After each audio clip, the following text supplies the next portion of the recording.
Today I start converting the Victory Garden into square foot garden. I'm going to be building 9 separate 4-foot by 4-foot beds, and I'm going to show you how I build them. So I'm going to be building the garden beds out of this lumber here. Now, a lot of people use 2x lumber. This is actually decking. It's called 5/4 lumber, 5/4, and that means it's actually 1 inch thick. 1x lumber is actually 3/4 of an inch thick. 2x lumber is 1.5 inches, but 5/4 decking is a full 1 inch thick.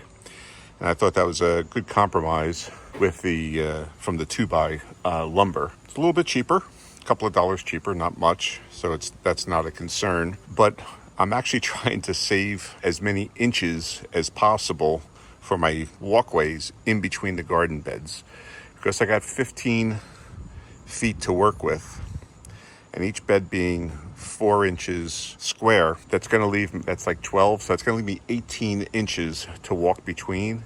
And I've just realized, even with my own garden beds being about 18 to 24 inches wide, the walkways between them, that it's not a lot of room when everything starts getting real bushy.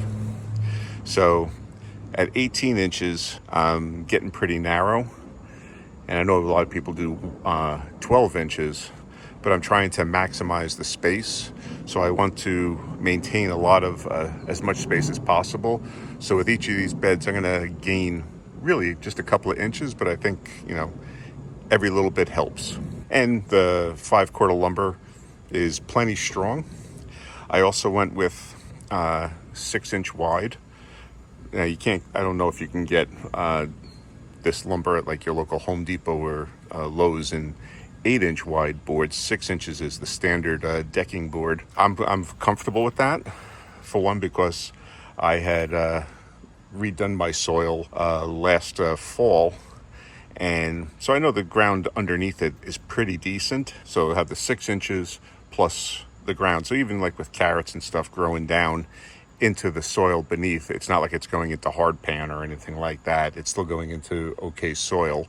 And so I think the 6 inches is fine.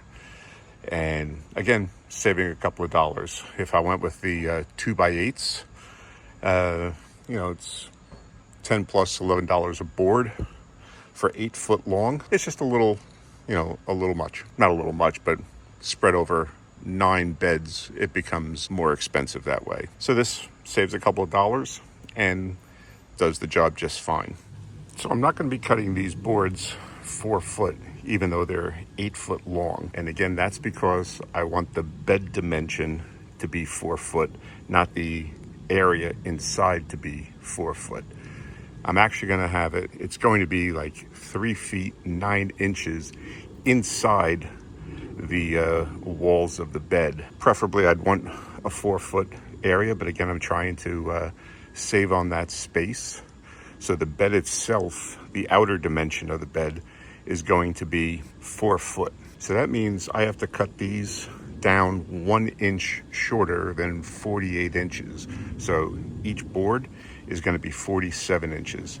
And I'll show you why. So with each board being 1 inch thick, if I made this 48 inches and then put this board on the end of it like this then would be 49 inches long.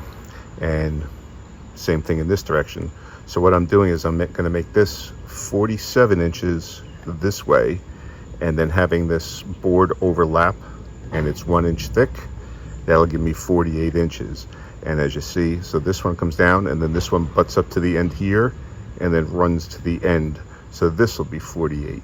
And then this one butts up here and runs down, so it'll be 48. So each board is going to be 47 inches long. So it's just a simple matter of running out a tape measure to 47 inches.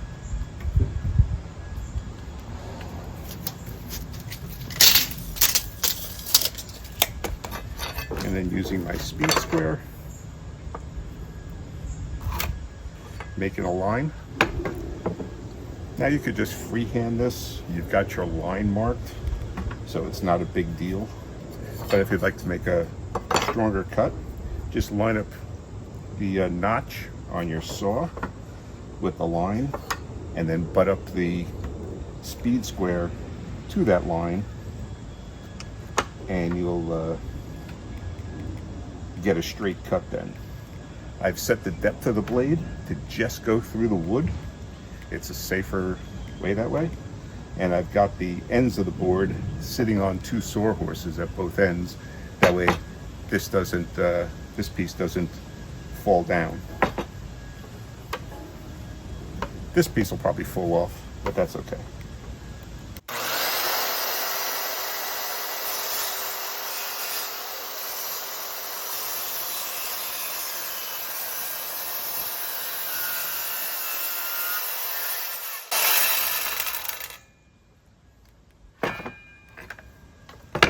And I don't know if you can see, but that's right at the mark there. So that means this board's exactly 47 inches. Did I make it 47 or did I mark it at 48? Now I can't remember. Nope, I did 47.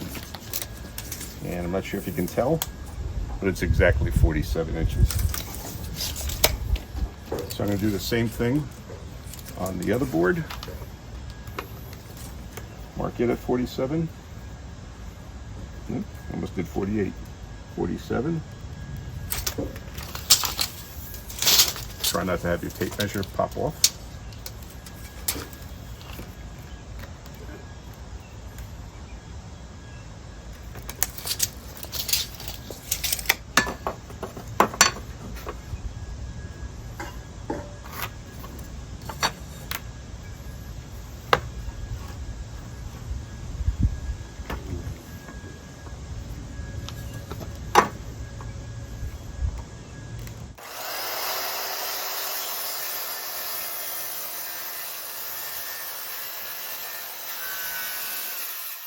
And now I'll do the same thing on this board. I've got 2x4 lumber here.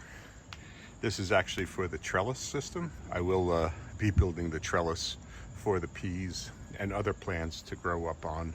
I'm going to be using 2x4s because I'm going to use my table saw and split them right down the middle and get 1.5 inch pieces of lumber. Cheaper buying it this way, also straighter lumber than trying to buy a 2x2. Although sometimes there's tension built up in the woods, and when you cut them in half, that tension releases and they can go off in crazy directions. But that's the game plan. So now it's just a matter of assembling the boards. I'm going to pre-drill pilot holes, 3 holes in the board so that it doesn't split the wood when I drill into the other piece of lumber.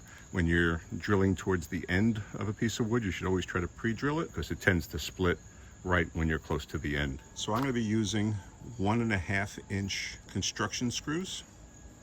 These are saved from another project. When you pre-drill, what you want is your drill bit to be the thickness of the shaft. That way you're providing a guide hole for the screw and you're leaving meat for the threads to cut in and grab. So I've got this drill bit here. It's a 3/32, just so happens to be it. And that's what I'm going to use to pre-drill the holes. One other thing I like to do when I'm orienting the board for use is I look at the end grain of the wood. And as you can see, the tree rings here, they're going in this direction. So I want this to be on the inside. That way, if it warps and cups the wood, it'll follow the curve of those rings. Whereas if I had it on the outside like that, it would bend away from the other piece of wood. So it's not going to matter too much with this, and this is pressure treated lumber. I'm not religious about using pressure treated lumber in my garden. So that board there is also going to have the rings facing to the inside, and I'm going to be drilling through the wood from one into the other to line up the holes. I have these clamps, and they'll provide a a secure way of holding the lumber together.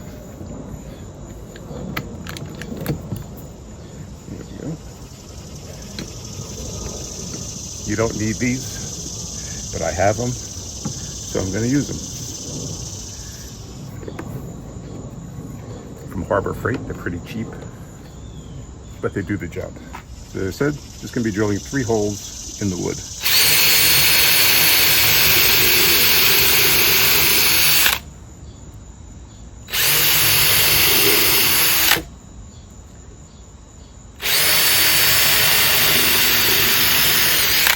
And now I'll secure it with the screws.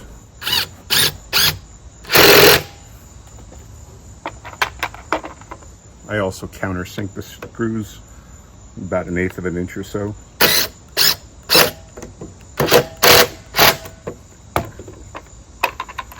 An impact driver makes quick work of it.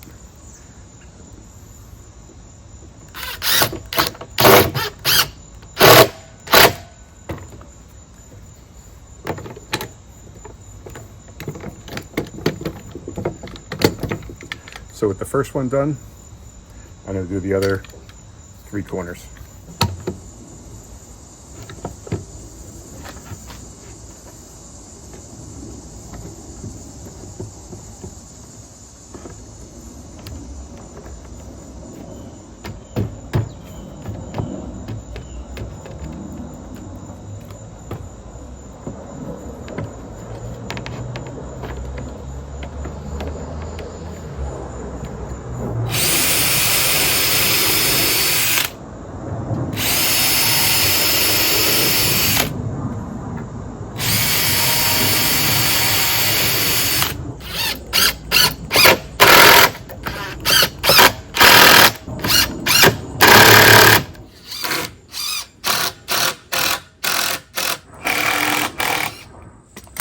So in theory, it should be square, and it is, at least that corner.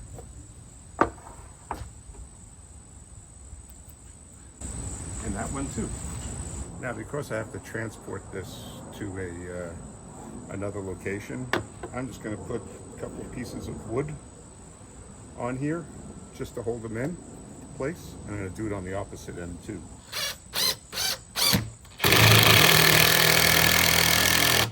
As I said, that'll just secure it and keep it from shifting. It's not a big deal at all, but I like to do that. So this is the first 4x4 planter box. Now this is going to get filled with a mix of peat moss, compost, and garden soil. I bought a couple of bales of peat moss, a couple of bags of black cow compost, just because I wasn't sure if I had enough of my chicken compost. And I've got my reclaimed garden soil from the potato buckets that I'm going to use. So I'll try to mix equal portions of each and then fill these up. They don't have to go all the way up to the top. Halfway up would actually be fine. And then maybe 3/4, like 4 inches deep. And then over time, I can slowly add amendments, and every fall add a layer of compost on top. And that'll slowly build it up over time. So that's how I made my first garden bed. It's a 4x4 bed. As I said, the exterior dimensions are 4 foot. So the interior is going to be 2 inches less, so it's 46 inches. It's not a big deal. You're not really losing any garden space, but I am gaining a little bit in the walkway, and that's more important to me. I'm down here at the Victory Garden. I've got the garden bed in place.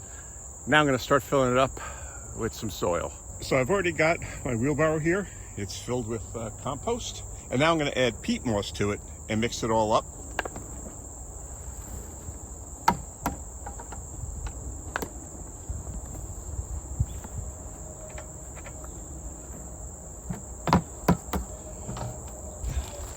And I've got a bag of black cow manure, composted manure. And I'm gonna put half a bag in here. The other compost is my chicken-made compost. So having a mix of compost is always good.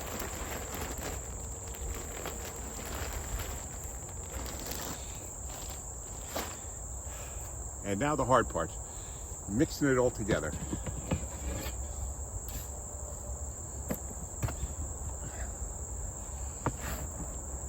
Instead of doing 2 buckets at a time, I should have probably done 1 bucket at a time. I'll know for the next load.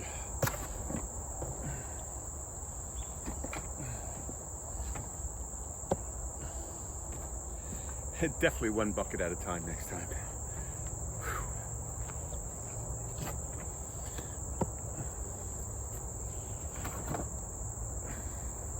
To be honest, I don't know how much I need to fill up this bed. And I'm actually not even trying to fill up the bed, even though it's only a 6-inch tall bed. As I said, this ground down here is pretty good from what I did last year. And you can maybe just make it out there that it's, I've been digging it up, turning it over, just in case I left any potatoes in. I found 1 or 2, so it hasn't been too bad. But it's also beginning to rain, so I better get moving.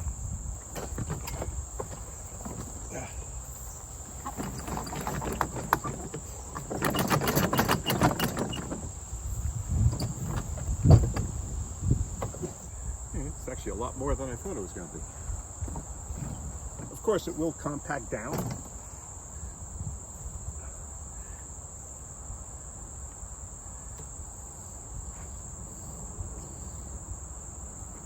Wow, that's a lot. Okay, well, that's good to know. So I'm probably going to need just 2 more. So I brought 5 buckets of compost with me, but this will probably be good.